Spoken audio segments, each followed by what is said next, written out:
ये जो मरहला है ये इंशाअल्लाह बहुत ही मुबारक होगा। और इन्हीं अल्फाजों के साथ अब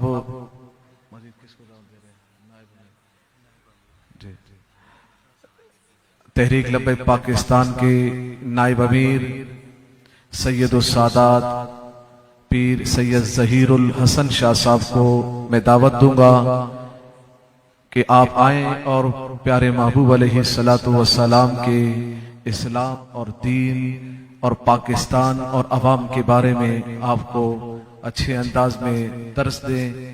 लब्बैक लब्बैक लब्बैक या रसूल अल्लाह, लब्बैक लब्बैक लब्बैक या रसूल अल्लाह, लब्बैक लब्बैक लब्बैक या रसूल अल्लाह, लब्बैक लब्बैक लब्बैक या रसूल अल्लाह, लब्बैक लब्बैक लब्बैक या रसूल अल्लाह, लब्बैक लब्बैक लब्बैक या रसूल अल्लाह, लब्बैक लब्बैक लब्बैक या रसूल अल्लाह, लब्बैक लब्बैक लब्बैक या रसूल अल्लाह, लब्बैक लब्बैक लब्बैक या रसूल। तहरीक लब्बैक पाकिस्तान हाफिज साद हुसैन रिजवी साहब के हमरा मौजूदगी में यहाँ हाजिर हैं। मुल्क पाकिस्तान जिसके क़याम को तकरीबन पौनी सदी होने वाली है, वो मुल्क जो हमने बेपनाह शहादतों के बाद हासिल किया है, बड़ी आसानी के साथ गिफ्ट के तौर पर किसी ने हमें यूं प्लेट में रख के हमारे सामने नहीं रख दिया, बल्कि उसके पीछे कुर्बानियों की एक लंबी दास्तान है। 22 लाख शहादतें हो गई, खून की नदियां बह गईं, करोड़ों लोग बेघर हुए और 70,000 खवातीन की इज्जतें लुट गईं, जिसका मकसद सिर्फ और सिर्फ नबी करीम रऊफ़ुर रहीम ताजदार दो आलम सल्लल्लाहु अलैहि वसल्लम के निजाम को तख्त पर लाना था। लेकिन बदकिस्मती से बड़े शौक से सुन रहा था जमाना, हम ही सो गए दास्तां कहते कहते, और हमारी कैफियत ये बन गई कि मंजिल से बेखबर हूं मगर जा रहा हूं मैं। इस मुल्क में जिसमें नबी करीम रऊफ़ुर रहीम ताजदार दो आलम सल्लल्लाहु अलैहि वसल्लम के निजाम को तख्त पर लाना था, आज तकरीबन पौनी सदी होने को है, और बार बार जिन तजुर्बात से हमें गुजारा जा रहा है, वो कोई पार्टी भी हो, सियासी पार्टी, सियासत के सियासी उफक पर जो पार्टी भी नमूदार हो, उसका मकसद हुजूर के दीन को तख्त पर लाना नहीं, निजाम मुस्तफ़ा को तख्त पर लाना मकसद नहीं, बल्कि वही घिसा पिटा निजाम जिस निजाम से हमने जान छुड़ाने के लिए इतनी बड़ी कुर्बानियां, इतनी बड़ी शहादतें, इतनी बड़ी तकालीफ का सामना किया, आज उसी समंदर में हम गोताजनी कर रहे हैं। और मुल्क पाकिस्तान में तहरीक लब्बैक पाकिस्तान का मकसद अमीरुल मुजाहिदीन रहमतुल्लाह अलैह के अल्फाज में ना किसी को गिराना मकसद है, ना किसी को उठाना मकसद है, फकत हुजूर के दीन को तख्त पर लाना मकसद है। और इकबाल की जुबान में आप अहबाब से और तलबा से गुजारिश ये है, खुदा तुझे किसी तूफान से आशना कर दे, तेरे बाहर की मौजों में इज़्तिराब नहीं। अल्लाह में उस बाहर की मौजों से आशनाई नसीब फरमाए जिसका इकबाल हमसे तकादा करते रहे पूरी सदी पहले, जिस तूफान से आशनाई के लिए उम्मत मुस्लिमा को दर्स देते हुए और नुक्ता नजर नौजवानों को और तलबा को बनाते हुए अल्लामा इकबाल जिसके लिए बार बार अपनी दुआएं करते रहे। और इंशाअल्लाह मैं उम्मीद करता हूं कि वो दिन आने वाला है, अफगानिस्तान पर तो इस्लाम का परचम लहरा चुका है, और इंशाअल्लाह अनकरीब मुल्क पाकिस्तान पर भी इस्लाम का परचम लहराने वाला है, और भारत पर भी इस्लाम का परचम लहराएगा। और वो उम्मत की वो बेटियां कश्मीर की, बर्मा की हों, चाहे डॉक्टर आफिया सिद्दीकी हो, वो किसी मोहम्मद बिन कासिम का इंतजार कर रही है, किसी सुल्तान महमूद गजनवी का इंतजार कर रही है, किसी सुल्तान सलाहुद्दीन अय्यूबी के वारिस का इंतजार कर रही है। तो इंशाअल्लाह उम्मत के फर्जंद हुजूर की इज्जत और नामूस के परचम को सरबुलंद करते हुए, हुजूर की इज्जत और नामूस के परचम का तहफ़्फ़ुज़ करते हुए, ताजदार खत्म नबूवत का तहफ़्फ़ुज़ करते हुए निज़ाम मुस्तफ़ा को इंशाअल्लाह तख्त पर लाएंगे।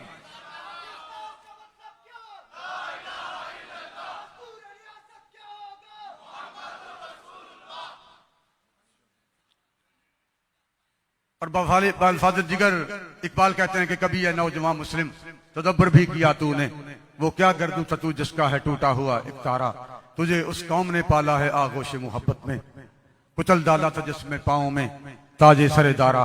तो आज भी उम्मत आप नौजवानों की मुंतजर है। डॉक्टर आफिया सिद्दीकी आप नौजवानों की मुंतजर है, बर्मा की बेटियां आप नौजवानों की मुंतजर हैं, और कश्मीर की बेटियां आप नौजवानों की मुंतजर हैं। और इंशाअल्लाह हम अपनी गर्दनें कटाएंगे लेकिन हुजूर के दीन को तख्त पर लाएंगे। और तहरीक का मकसद कतन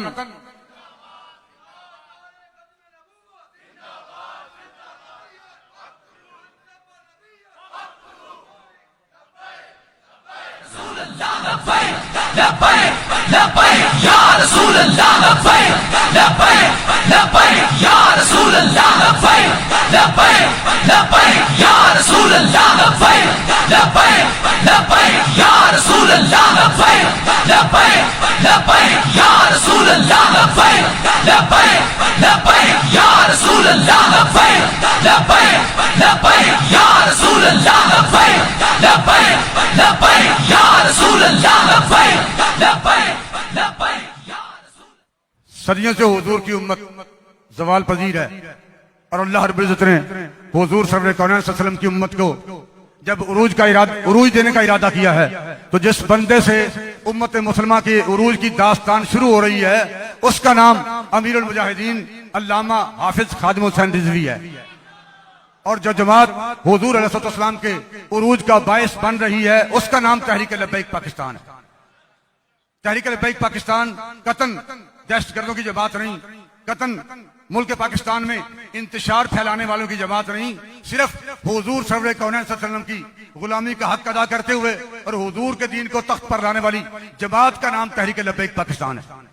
और मुल्क पाकिस्तान में यह हकीकत है, मुल्क पाकिस्तान में पौनी सदी से नून लीग, काफ लीग, पीटीआई, पीपल पार्टी ये सियासी उफक पर नमूदार हैं, लेकिन किसी पार्टी का मकसद हुजूर के दीन को तख्त पर लाना नहीं बल्कि अंग्रेज के कानून को मजबूत करना है, अंग्रेज यहूद नसारा के कानून को तहफ़्फ़ुज़ देना है। बिहम्दिल्लाह तहरीक लब्बैक पाकिस्तान का मकसद यहूद नसारा के कानून को, उनके आईन को तहफ़्फ़ुज़ देना मकसद नहीं बल्कि हुजूर के दीन को तख्त पर लाना मकसद है। अल्लाह रब्बुल इज्जत अपने हबीब अलैहिस्सलाम के कदमों की खैरात पूरी उम्मत को हमें हुजूर के साथ और हुजूर के दीन के साथ वफा करने की तौफीक अता फरमाए। मैं इन्हीं अल्फाज पर आपसे इजाजत चाहता हूँ। लब्बैक लब्बैक लब्बैक लब्बैक लब्बैक या रसूल अल्लाह, लब्बैक लब्बैक लब्बैक या रसूल अल्लाह, लब्बैक लब्बैक लब्बैक या रसूल अल्लाह, लब्बैक लब्बैक दोनों हाथ लब्बैक या रसूल अल्लाह, लब्बैक लब्बैक लब्बैक या रसूल अल्लाह, लब्बैक लब्बैक लब्बैक या रसूल अल्लाह, लब्बैक लब्बैक या रसूल अल्लाह, लब्बैक खत्म नबूवत, ताजदारे खत्म नबूवत, मन सब्बा नबियन, पाकिस्तान का मतलब क्या, दस्तूरे रियासत क्या होगा। अब इंतजार की घड़ियां खत्म हुआ चाहती हैं, तशरीफ लाते हैं हम तमाम के दिलों की धड़कन, जानिशीने अमीरुल मुजाहिदीन, कायदे मिल्लत इस्लामिया, अमीर राह अजीमत, जबले इस्तिकामत, हजरत अल्लामा हाफिज मोहम्मद साद हुसैन रिजवी। खुशामदी खुशामदी खुशामदी खुशामदी, जानम जानम बादशाह जानम, जानम जानम बादशाह जानम, शहजादा खालिद जानम, आई नो जवानम।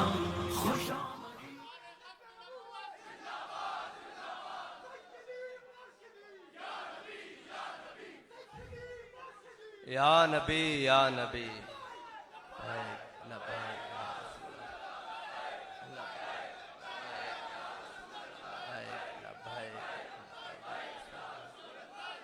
तमाम अहबाब तशरीफ रखें, आप भी सब बैठ जाएं, सब बैठ जाएं, सब बैठ जाएं। अल्हम्दुलिल्लाह अल्हम्दुलिल्लाह नहमदुहु व नस्तईनुहु व नस्तगफिरुह व नऊज़ु बिल्लाहि मिन शुरूरि अनफुसिना व मिन सय्यिआति अमालिना। मन यहदिहिल्लाहु फला मुदिल्ल लहु व मन युद्लिल्हु फला हादिय लहु।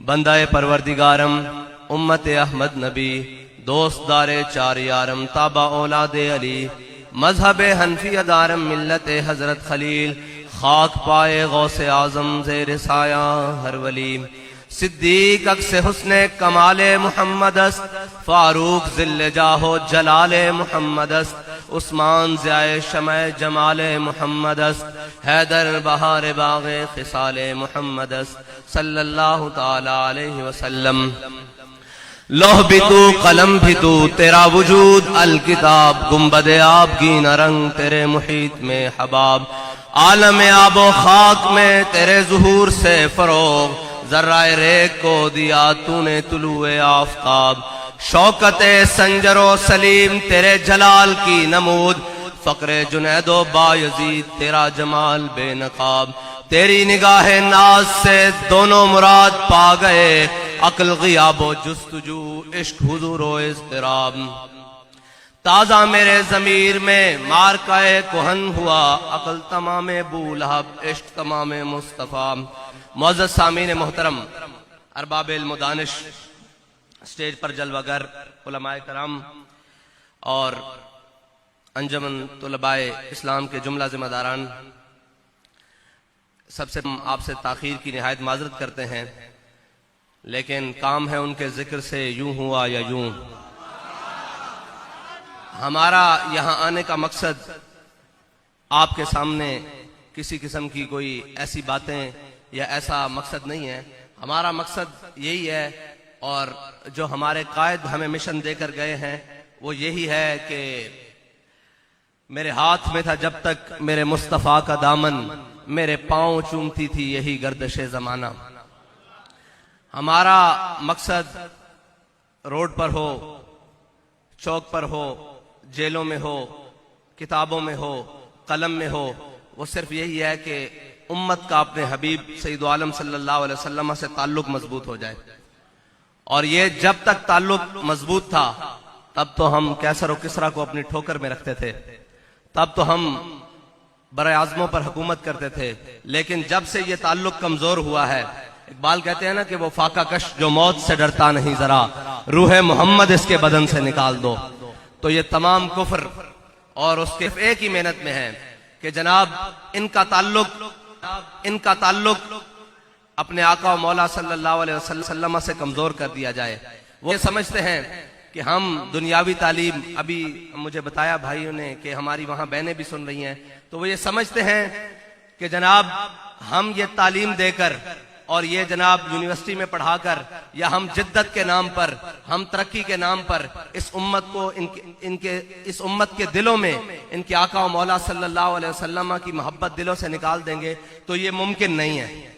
इसलिए कि इस उम्मत की माओं ने इनको लोरी सदके या रसूलुल्लाह की दी है, इनको लोरी सैयदी या रसूलुल्लाह की दी है, इनको लोरी या नबी की दी है, इनको लोरियां लब्बैक या रसूलुल्लाह की दी हैं, इनको लोरियां ताजदार खत्म नबूवत की दी हैं। इनके दिलों में से हुजूर की मोहब्बत को दूर नहीं किया जा सकता। हमने मर्ज का सबब पूछना है, और पूछना भी हकीमुल उम्मत अल्लामा इकबाल से है कि अल्लामा इकबाल इस उम्मत की ज़बू हाली का सबब क्या है। तो इकबाल कहता है जां के मिल्लत रा हयात अज इश्क़ उस बरगो साजे कायनात अज इश्क़ उस। इकबाल कहता है अगर तुम समझते हो कि बर्मा में लुट रहे हो, तुम समझते हो कि फलस्तीन में लुट रहे हो, तुम ये समझते हो कि कश्मीर तुम्हारे हाथ से चला गया है, तो गम ना करो। हमने कहा इकबाल क्यों? इकबाल कहता है कि निकल कर सहरा से जिसने रूमा की सल्तनत को उलट दिया था, सुना है कुदसियों से मैंने कि वो शेर फिर होशियार होगा। इकबाल कहता है जिसने सहरा से निकलकर कैसर और किसरा की सल्तनत को अपने पांव की ठोकर में डाल दिया था, सुना है कुदसियों से। कहता है मैंने फरिश्तों को आपस में बातें करते हुए सुना है कि अभी हुजूर सैयद दो आलम सल्लल्लाहु अलैहि वसल्लम की उम्मत अपने हबीब से, अपने हबीब की मोहब्बत के दामन से पैवस्ता होने वाली है, और फिर वही दोबारा निशात सानिया वाला माहौल पैदा होने वाला है। लेकिन उसके लिए हमें करना क्या है? उसके लिए हमें करना यह है कि हमने अपने आका और मौला सल्लल्लाहु अलैहि वसल्लम की मोहब्बत को अपने दिलों में रासिख करना है और पुख्ता करना है, और इस अंदाज से पुख्ता करना है। इकबाल कहता है तेरी खाक में है अगर शरर, तेरी खाक में है अगर शरर, तो ख्याल फक्रो गिना न कर। ये कभी नहीं सोचना कि जनाब हमारे पास वो ताकत आएगी, हम जनाब अमेरिका से कैसे लड़ सकते हैं, हम रशिया को कैसे आंखें दिखा सकते हैं, हम जनाब अपने दुश्मन भारत से बात नहीं कर सकते, हम जनाब पाकिस्तान जनाब इसके अंदर ये है। इकबाल कहता है नहीं, ये बात नहीं सोचनी। तेरी खाक में है अगर शरर, तो ख्याल फक्रो गिना न कर, कि जहां में है नाने शहीर पे मदार कुव्वत हैदरी। वो अल्लामा इकबाल ने उस वाक़े की तरफ इशारा किया है कि एक शख्स मस्जिद नबी में आया, मौला कायनात सैयदना अली उल मुर्तजा मस्जिद में बैठे हुए हैं, तो एक शख्स आके कहने लगा मैंने अली को मिलना है। तो आपने फरमाया मुझे अली कहते हैं। उसने कहा यह कैसे हो सकता है कि मस्जिद में बैठा हुआ शख्स एक खुश्क टुकड़े पानी के साथ खा रहा है, तो वो अली तो नहीं हो सकता। वो कहने लगा मैंने उस अली से मिलना है जिसने बाएं हाथ पे खैबर उठाया है, मैंने उस अली से मिलना है, मैंने उस अली से मिलना है जिसने अमर बिन अब्द वुद के 2 टुकड़े किए हैं, मैंने उस अली से मिलना है। मैं वो अली से नहीं मिलने आया कि जो जनाब यहाँ पे बैठ के क्या हो कि मैं खुश टुकड़े खा रहा हूँ। तो आपने फरमाया झल्लिया मैनू ही अली कहते हैं, ओए दीवाने मुझे अली कहते हैं, वो हमारी रूहानी पावर है, ये हमारी जिस्मानी पावर है।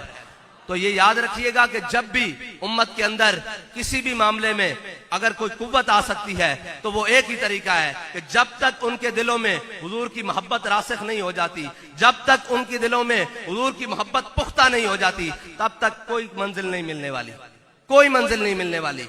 ना हम किसी मंजिल को पा सकते हैं, ना हम किसी निजाम के जरिए हम इस मुल्क अपने वतन अजीज में कोई बेहतरी ला सकते हैं। अगर कोई बेहतरी आ सकती है तो अल्लामा इकबाल से पूछते हैं अल्लामा इकबाल कैसे बेहतरी आ सकती है? अल्लामा इकबाल कहता है फक्र के हैं मौजज़ात ताजो सरीरो सिपा, फक्र है मीरों का मीर, फक्र है शाहों का शाह। अल्लामा इकबाल कहता है फक्र के अजब मौजज़ात हैं, ये जनाब कभी तख्त पर ले जाता है, कभी ताज में ले जाता है, कभी जनाब सिपाह में ले जाता है। इकबाल कैसे, ये कैसे होगा, ये कैसे मुमकिन है कि जिस उम्मत के बारे में, जिन लोगों कौम के बारे में लोग कहते हैं ये कभी नहीं उठ सकते, ये पाकिस्तानी कौम अब उस मईशत की दलदल में फंस चुकी है, ये कभी नहीं उठ सकती। इकबाल कहता है अगरचे ज़रबी हैं जहां में काजिल हाजात, जो फक्र से मुयस्सर है तवंगरी से नहीं, अगर जवां हो मेरी कौम के जसूर व गयूज, कलंदरी मेरी कुछ कम सिकंदरी से नहीं। और आखिर में इकबाल ने कमाल कर दिया। इकबाल कहता है तू ये ना समझ कि जब तू कमजोर है, तेरे पास खाने के लिए नहीं है, तेरी मईशत का बुरा हाल है, जनाब सब कुछ तू कमजोरी के आलम में है, तो ये तू समझता है कि ये तेरी कमजोरी है। इकबाल कहता है नहीं, अगर जहां में मेरा जौहर आश्कारा हुआ। इकबाल कहता है जब हमारे पास 2 तलवारें थी, 8 तलवारें थी, 2 घोड़े थे, 313 थे, हम तो 1000 से टकरा गए थे। अल्लामा इकबाल कहता है कि जनाब कभी ये नहीं सोचना कि आपके पास असबाब कम हो तो आप जीत जाओ, ये कभी मुमकिन ही नहीं है। मोमिन जब बेअसबाब हुआ है, अल्लाह ताला की मदद उसी वक्त आई है। अल्लाह ताला अपने बंदों को बेअसबाब होने पर छोड़ता नहीं है, बल्कि मदद ज्यादा करता है। फिर बदर में 2000 फरिश्ते, फिर 4000, फिर आखिर में कहता है अन्नी माकुम, मैं भी तुम्हारे साथ हूं। मसला यह है फिजाए बदर पैदा कर, पहले मैदान लगाना पड़ता है, पहले उन सारी चीजों से दामन छुड़ाना पड़ता है जो सारी चीजें हमें अल्लाह और उसके रसूल के दर से दूर लेकर जा रहे हैं। और जब हम उनसे दामन छुड़ाकर उस रास्ते पर आ जाएं जो रास्ता सीधा शाखे तूबा बरबस्तायम, जो सीधा रास्ता मदीना पाक की तरफ जाता है, जो सीधा रास्ता उस निजाम की तरफ जाता है जिस निजाम में उमर को भी पूछा जा सकता है जनाब ये कुर्ता कैसे बना है, वो निजाम की तरफ जिस निजाम में खातून उमर को खड़े होकर कह सकती हैं कि उमर तुम कौन होते हो हमारे हकमार मुकर्रर करने वाले। हमारे हकमार तो अल्लाह ताला ने हमें सोने और चांदी के पहाड़ दिए हैं। वो उमर जो सूरज को ऐसे देखे तो बेनूर हो जाए, लेकिन अल्लाह ताला का निजाम और हुजूर सैयद आलम सल्लल्लाहु अलैहि वसल्लम के दीन में इतनी बरकत है कि खातून वो उस हाकिम के सामने खड़ी होकर बात करती है, 36 लाख मुरब्बा मील का हुक्मरान जिसकी मर्जी के बगैर पता नहीं हिलता, खातून खड़ी होकर कहती है कि उमर कौन है हमारे हक मार मुकर्रर करने वाला। हमें तो अल्लाह और उसके रसूल ने सोने और चांदी के पहाड़ दिए हैं, तो हजरत उमर ने यह नहीं कहा कि आजादी इज़हार राय छीन नहीं ली। सबसे ज्यादा इज़हार राय इस्लाम देता है। वो खवातीन हो, वो मर्द हो, वो बच्चे हो, वो बूढ़े हो, सबसे ज्यादा कुव्वत इज़हार इस्लाम देता है। हजरत उमर के सामने जब उस औरत ने बात की तो हजरत उमर ने ये नहीं कहा कि मेरी बेहुरमती हो गई, मेरे सामने तुमने कैसे बात की। हजरत उमर ने कहा अख्ता उमर इसाबत इमरातुन, फरमाया उमर ने दूसरी बात की, औरत ने ठीक बात की, ये कहते हुए बैठ गए। और तो ये है इस्लाम के हकूक। और हमने जिन माओं की गोदों में पले बड़े हैं ना, और इस्लाम के अंदर जिनकी तारीख में यह है कि हजरत इमाम अहमद बिन हंबल अपनी मसनद तदरीस पर बैठे हुए थे तो एक औरत ने पर्दे में से आवाज दी। उसने कहा इमाम साहब मैंने एक आपसे मसला पूछना है। इमाम साहब ने कहा बताएं। उन्होंने कहा इमाम साहब मैं, आपको पता है ना पुराने जमाने में औरतें सूत काटती थी चरखे के ऊपर। ये जो बुजुर्ग बैठे हैं इनको मालूम है कि सूत काटा जाता था, जिसे धागा कह ले, धागा बनाया जाता था। तो वो सूत काटती थी अपनी हलाल रोटी के लिए। तो उन्होंने कहा इमाम साहब मैं मगरिब के बाद छत के ऊपर बैठकर अपने घर के बालाखाना के ऊपर बैठकर सूत काटती हूँ। तो रात का अंधेरा होता है, मैं अपना चिराग जलाकर सूत काट रही होती हूँ। इस दौरान बादशाह वक्त की सवारी गुजरती है, उसके आगे मिशल बरदार होते हैं जिन्होंने घोड़ों पर मिशलें उठाई होती हैं। मैं सूत काट रही होती हूँ, वो जो मिशलें हैं उनकी रोशनी बुलंद होती है, मेरे चिराग की रोशनी के ऊपर हावी आ जाती है। इमाम साहब मुझे ये बताएं कि उस दौरान में जो सूत काटती हूं वो मेरे लिए हलाल है या हराम है? ये है मुसलमानों की माएं। उन्होंने कहा आप मुझे ये बताएं इमाम साहब कि उस दौरान जो मैं सूत काटती हूं वो मेरे लिए हलाल है या हराम है? इमाम अहमद बिन हंबल फरमाते हैं कि मैं अपनी मसनद से हिल गया कि ये सवाल कौन पूछने वाली कौन है। तो उन्होंने कहा आप कौन है, आपका नाम क्या है, आप कहां से ताल्लुक रखती हैं? उन्होंने कहा मैं बिशर हाफी की बहन हूं, मैं बिशर हाफी की बहन हूं। इमाम साहब ने जो आगे से जुमला फरमाया ना, वो कहा कि लोगों के लिए हलाल हो सकता है, आपके घर से दीन आ रहा है, आपके लिए हलाल नहीं है। जब तकवे का मयार, नेकी का मयार ऐसा हो ना, तो फिर गोदों में महमूद गजनवी पैदा होते हैं, फिर गोदों में मोहम्मद बिन कासिम आते हैं, फिर सुल्तान सलाहुद्दीन अयूबी आते हैं, फिर राशिद मिन्हाज जैसे जांबाज पैदा होते हैं। ऐसे मुमकिन नहीं है कि हम अपने अमाल को भी दुरुस्त ना करें और हम सिर्फ उनको तानाजनी करते रहें जो मसनद के ऊपर बैठे हुए हैं। ऐसे मुमकिन नहीं होगा। हमें पहले खुद उस सूरत में अमल करना पड़ेगा जो हमारे आका और मौला की सुन्नत है। फिर आप देखें कि ये जहान ही नहीं, दोनों जहान। अल्लामा इकबाल कहता है गंज हाय हर दो आलम रा कलीद, तेगे अयूबियो निगाहे बायजीद। इकबाल कहता है इस जमाने की नहीं, इस जहान की नहीं, मैं तुझे दोनों जहानों की कामयाबी का राज बताता हूँ। इकबाल क्या है? कहता है तेगे अयूबी, कहता है तलवार सुल्तान सलाहुद्दीन वाली और निगाह बायजीद बुस्तामी वाली। कहता है जब ये तुझे हासिल हो जाएगी ना तो फिर ये सारा जमाना तेरे आगे होगा। और अल्लामा इकबाल, क्योंकि असल में लोग पढ़े लिखे माहौल में हम आकर बात करते हैं तो हम अल्लामा इकबाल की जुबानी इसलिए बात करते हैं कि उससे पढ़ा लिखा, जिसको ये इल्म कहते हैं, उससे पढ़ा लिखा इस सब कॉन्टिनेंट में बड़ा आलिम पैदा नहीं हुआ, जिसको हकीमुल उम्मत कहते हैं, अल्लामा डॉक्टर मोहम्मद इकबाल कहते हैं। तो हम उसकी जुबान में बात करते हैं ताकि आपके लिए भी आसानी हो और हमारे लिए भी आसानी हो। हम मौलवियों की बात ही नहीं करते, इसलिए कि लोग जिच खाते हैं मौलवियों से। मैंने कहा हमने अगर इकबाल ही मुकम्मल बयान कर दिया तो इकबाल मौलवियों से कम 1000 मील आगे है। इकबाल मौलवियों से 1000 मील आगे है। इकबाल कहता है मर्द खुदा का अमल इश्क से साहिब फरोग। इकबाल कहता है अल्लाह का जो भी बंदा आया है ना, उसने एक राह पकड़ी है, वो राह जो तमाम यार की तरफ जाती है, जो तमाम राह मदीना पाक की तरफ जाती है, जो अल्लाह और उसके रसूल के दीन की तरफ जाती हैं। इकबाल कहता है मर्दे खुदा का अमल इश्क से साहिब फरोग, इश्क है असले हयात, मौत है इस पर हराम। अगर इश्क असले हयात ना हो तो बाबा जी तो नारा लगा के दुनिया से चले गए हैं। आज भी कहा जा रहा है मन सब्बा नबीजन ताजदार खत्म नबूवत लब्बैक या रसूलल्लाह, गली गली कूचा कूचा नगर नगर में लग रही है। इकबाल कहता है इश्क है असले हयात, मौत है इस पर हराम, और तुंदो सुबुक शेर है गर्चे जमाने की रो। इकबाल कहता है जब लिबरलिज्म छा जाए, जब सुर्खे निकल आए बाहर, और जब ये कहा जा रहा हो कि जी इस्लाम अमन का दर्स देता है, इस्लाम में किसी को कुछ नहीं कहा जाता, तो एक शख्स बाहर निकलता है व्हील चेयर पर बैठकर, तुंदो सुबुक शेर है गर्चे जमाने की रो, इश्क खुद एक सैल है और सैल को लेता है थाम। इकबाल कहता है इश्क खुद एक सैलाब है जज्बों का, आरजुओं का, तमन्नाओं का, हसरतों का। इकबाल कहता है इश्क खुद एक सैल है और सैल को लेता है थाम। इश्क दमे जिब्रील, इश्क दिले मुस्तफा, इश्क खुदा का रसूल, इश्क खुदा का कलाम। इश्क की तकवीम में असरे रवां के सिवा और भी जमाने हैं जिनका नहीं कोई नाम। इश्क अमीर जुनूद, इश्क जो है ना ये लश्करों का अमीर है, वो लश्कर जो हर बातिल से टकरा जाते हैं, वो लश्कर जो हर जालिम के खिलाफ खड़े हो जाते हैं। इश्क अमीर जुनूद, इश्क फकीह हरम, इश्क है इब्न सबील, इसके हजारों मकाम। और हुजूर सईद आलम सल्लल्लाहु अलैहि वसल्लम के गुलामों ने जो हुजूर से मोहब्बत की मिसाल कायम की है ना, वो कयामत तक के लिए मुसल्लमा है। और हजरत बिलाल हबशी ने हुजूर सईद आलम सल्लल्लाहु अलैहि वसल्लम की शान में एक नात कही है। उस नात का एक मिसरा है, एक शेर है कि अरा बरा कन्नक करा कराई करी मन्नत दरा। ये हबशी जबान है, ये हबशा की जबान है, जिसको हजरत बिलाल हबशी की मादरी जबान कहा जाता है। तो इसका तर्जमा हजरत हसान ने किया है कि इजल मकारिमु फी आफाकिना इज़ा ज़ुकिरत वफीना बिका युदरबुल मसलू। या रसूलल्लाह कयामत तक जब बड़ी बड़ी बातें होंगी ना, जब बड़े बड़े कामों की बातें होंगी कि इस पूरी दुनिया में सच्चा कौन है, तो आपकी बरकत से सिद्दीक़ अकबर को पेश किया जाएगा।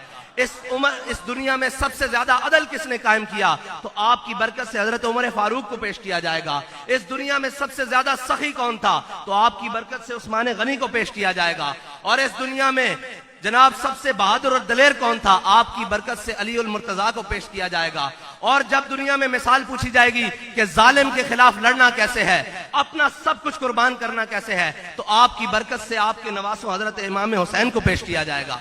जब भी दुनिया में कोई बड़ी बात होगी कि जनाब इस बात के आगे हद नहीं है, जब ये पूछा जाएगा कि 60,000 के लश्कर में 60 बंदे लेकर जाने वाला कौन है, तो आपकी बरकत से खालिद बिन वलीद को पेश किया जाएगा। और जब ये पूछा जाएगा कि तमाम वो लोग जिन्होंने हमेशा दीन के नाम पर कौम को लूटा, मिल्लत को लूटा, और जनाब सियासत के नाम पर कौम के बखिए उधेड़ दिए, लेकिन जब हुजूर सईद आलम सल्लल्लाहु अलैहि वसल्लम की खत्म नबूवत के ऊपर मसला आया, तो पूछा जाएगा वो शख्स कौन था जिसने निकलकर तमाम अहले कुफर की आंखों में आंखें डालकर कहा कि सितम करे दरा, हुनर आजमाए, तू तीर आजमा, हम जिगर आजमाए। वो कौन था, तो आपकी बरकत से आपके गुलाम अल्लामा खादिम हुसैन रिजवी को पेश किया जाएगा। रसूल अल्लाह लब्बैक लब्बैक लब्बैक या रसूल अल्लाह लब्बैक लब्बैक लब्बैक या रसूल अल्लाह लब्बैक लब्बैक लब्बैक या रसूल अल्लाह लब्बैक लब्बैक लब्बैक या रसूल अल्लाह लब्बैक लब्बैक लब्बैक या रसूल अल्लाह लब्बैक लब्बैक लब्बैक या रसूल अल्लाह लब्बैक लब्बैक लब्बैक या रसूल अल्लाह लब्बैक लब्बैक लब्बैक या रसूल अल्लाह लब्बैक लब्बैक लब्बैक या रसूल अल्लाह लब्बैक लब्बैक।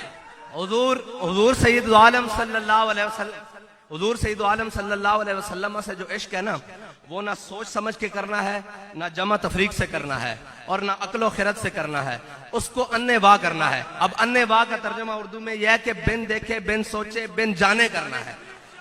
यही उम्मत का तरीका है और यही सहाबा कराम की सुन्नत है।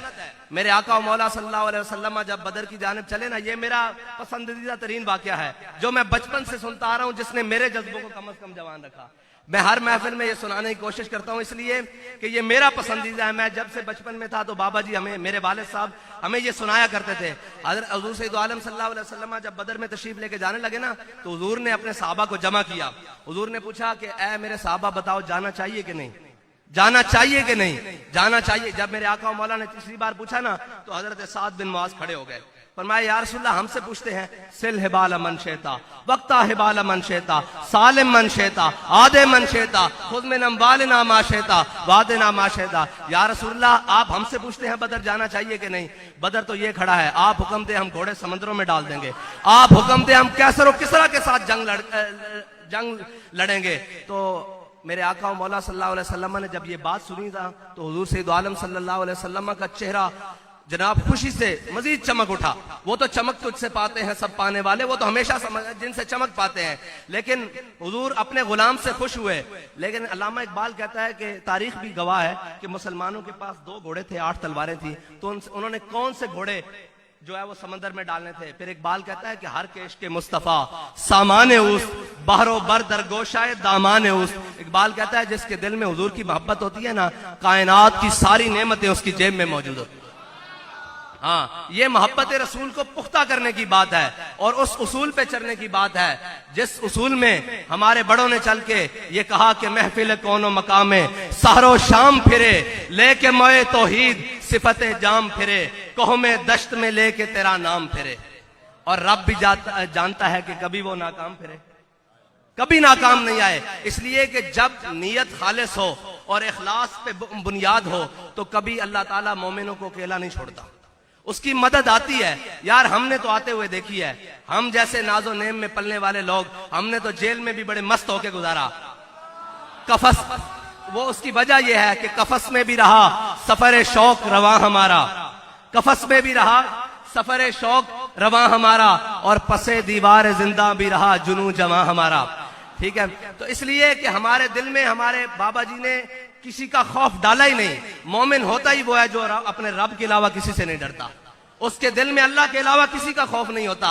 और ये सर तो हमें बाबा जी सुनाते रहे। जब मैंने जेल में पहला पांव रखा ना, तो हमारे बाबा जी ने हमें ये बताया था कि हजरत मुजद्दिद अल-फिसानी का सर ना जहांगीर ने झुकाने की कोशिश की, अकबर का बेटा जहांगीर। उसने कहा कि यार ये मेरे सामने सजदा नहीं करता है, कोई तरीका तो निकालो। तो उसने छोटी सी खिड़की निकाली कि हजरत मुजद्दिद अल-फिसानी को यहां से गुजारो, शेख अहमद सरंदी को यहां से गुजारो, ताकि वो मेरे आगे झुक तो जाएंगे। तो कहते जब हजरत शेख मुजद्दिद अल-फिसानी को लाया गया ना, तो आपने सर दाखिल करने की बजाय पहले पांव दाखिल किए। फिर उसने पहलवान बुला लिए, उसने कई पहलवान बुलाए, कहा कि यार एक दफा तो बाबे का सर झुका दो, मेरे सामने सर झुक जाए। लेकिन वो सर नहीं झुका सके। फिर अल्लामा इकबाल ने उनको ट्रिब्यूट पेश किया है कि हाजिर हुआ मैं शेख मुजद्दिद की लहद पर, वो खाक के जेरे फलक है मतलाए अनवार, उस खाक के जर्रों से शर्मिंदा सितारे, उस खाक में पोशीदा है वो साहिब असरार। गर्दन न झुकी जिसकी जहांगीर के आगे, जिसके नफसे गर्म से है गर्मी हरार, वो हिंद में सरमाया है मिल्लत का निगहबां, अल्लाह ने जिसको बर वक्त किया खबरदार। तो हम जिनके मानने वाले हैं ना, उन्होंने फांसी घाट आबाद किए हैं, उन्होंने अंग्रेज की चक्की पीसी है।